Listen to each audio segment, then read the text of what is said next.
try. John stared blankly at the TV, the muted sitcom laughter doing little to alleviate the dull ache of a Tuesday evening.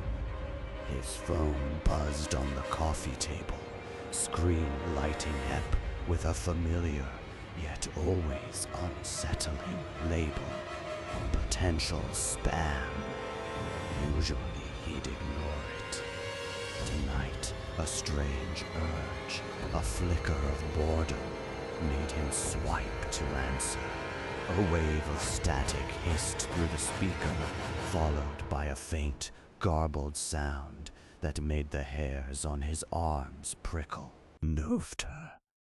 The static coalesced, forming into something horribly familiar. It was his own voice, unmistakably his, but distorted by terror. "No, don't! It's here! Don't open the..."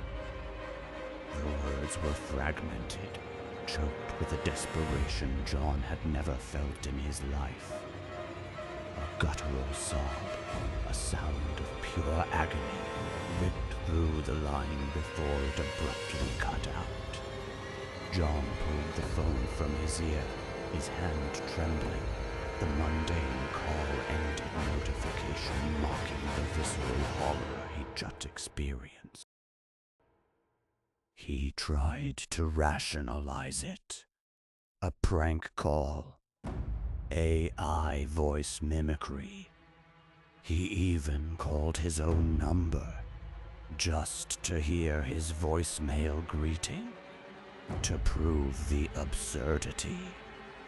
But the memory of that raw, unadulterated fear in his own voice clung to him like a shroud. He paced his apartment, trying to shake the chill, dismissing it as an elaborate, cruel joke. Yet, a tiny, insidious seed of dread had been planted, taking root deep within his gut. Hours later, just as he was finally drifting into a fitful sleep, his phone blared again. Potential spam. His heart hammered against his ribs. He answered, his hand shaking. This time the voice was clearer, more immediate. A raw scream. "John! It knows! It found thee! The old box in the basement! Don't look at it! For God's sake, don't!" A horrifying guttural roar, wet and impossibly deep, drowned out his future self's plea, and the line went dead. John was wide awake, drenched in a cold sweat. The old box in the basement. He did have what? A dusty wooden chest filled with forgotten childhood trinkets. He hadn't thought about it in years.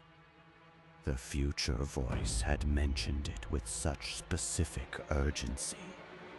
A morbid curiosity mixed with sheer terror compelled him. He grabbed an old flashlight, its beam cutting a shaky path through the dark, and descended into the cold, damp silence of his basement. The air in the basement was thick with the smell of damp earth and forgotten things. His flashlight beam landed on the familiar, unassuming wooden box tucked away in a dusty corner. It looked utterly harmless. He took a hesitant step towards it, his heart pounding. Then a chilling whisper slithered from the deepest shadows behind him. "Don't touch it." He whirled around, the flashlight beam shaking wildly, revealing nothing but deeper darkness. But he felt a presence, a heavy, suffocating weight. Then a ghostly, shimmering form, a distortion in the air itself, coalesced from the gloom. It reached for him. He tried to scream, but no sound came out. He heard his own voice, impossibly distinctly, screaming from the future. "It's me, John. I'm warning you. Don't touch it. It's a trap." But it was too late. The entity wasn't physical, but a psychic horror that tore at his mind, binding him in an endless loop of dread. He was now part of it, the potential spam caller, forever screaming warnings to his past self, warnings that would always go unheeded.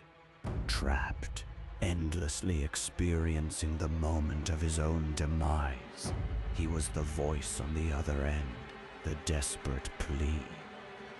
Somewhere, in another time, his phone buzzed on a coffee table, lighting up with the words "potential spam."